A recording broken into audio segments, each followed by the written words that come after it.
गौतम बुद्ध के बचपन का नाम सिद्धार्थ था और उनका जन्म एक राजा के परिवार में हुआ था।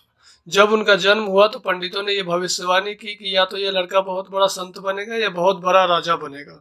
राजा बहुत चिंतित थे कि कहीं बड़ा होकर उनका लड़का बहुत बड़ा संत न बन जाए। इसलिए उन्होंने सिद्धार्थ के लिए एक बहुत बड़ा महल बनवाया। महल में सारी सुख सुविधाओं का ध्यान रखा गया, यहाँ तक कि महल में काम करने वाले लोग जवान और खूबसूरत थे। राजा का ऐसा मानना था कि अगर ये अपने जिंदगी में किसी को कष्ट देखेगा ही नहीं तो ये साधु बनने का सोचेगा ही नहीं। सिद्धार्थ की शादी बहुत कम उम्र में एक सुंदर युवती के साथ कर दी गई। वो वहां रहने लगे। उनका एक लड़का भी हुआ जिसका नाम राहुल था। एक दिन उन्होंने अपने सारथी से कहा कि चलो आज हम राज्य का भ्रमण करते हैं। राजा को जब ये बात पता चली तो राजा ने रास्ते से जितने भी गरीब और भिखारी थे सबको हटा दिया। जब सिद्धार्थ रथ पे सवार होकर के निकले तो उन्होंने देखा कि रोड के किनारे एक आदमी सोया हुआ था।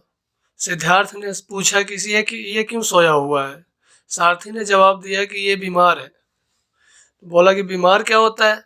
सारथी ने बोला कि ये शरीर कभी न कभी बीमार पड़ता है, हम भी पड़ते हैं, आप भी पड़ोगे। थोड़ी दूर आगे चलने के बाद एक आदमी झुक के चल रहा था। सिद्धार्थ ने पूछा कि ये क्या है, क्या ये भी बीमार है। सारथी ने बोला कि नहीं, ये बीमार नहीं है, ये बस बूढ़ा हो गया है। सिद्धार्थ ने पूछा कि बूढ़ा क्या होता है। सारथी ने जवाब दिया कि ये शरीर एक दिन बूढ़ा हो जाता है। थोड़ी दूर आगे चलने के बाद उन्होंने देखा कि एक शव यात्रा जा रही थी। उन्होंने अपने सारथी से पूछा कि ये क्या है। सारथी ने जवाब दिया कि ये मर गया। मर गया मतलब? सारथी ने जवाब दिया कि हाँ, एक दिन सभी को मरना है, हम भी मर जाएंगे, आप भी मर जाओगे। फिर सिद्धार्थ ने सोचा कि ये शरीर बीमार पड़ सकता है, ये शरीर बूढ़ा हो सकता है, ये शरीर मर सकता है, तो हम यहाँ राजमहल में क्या कर रहे हैं। फिर एक दिन रात को चुपके से वो अपना घर छोड़ करके चले जाते हैं सत्य की तलाश में।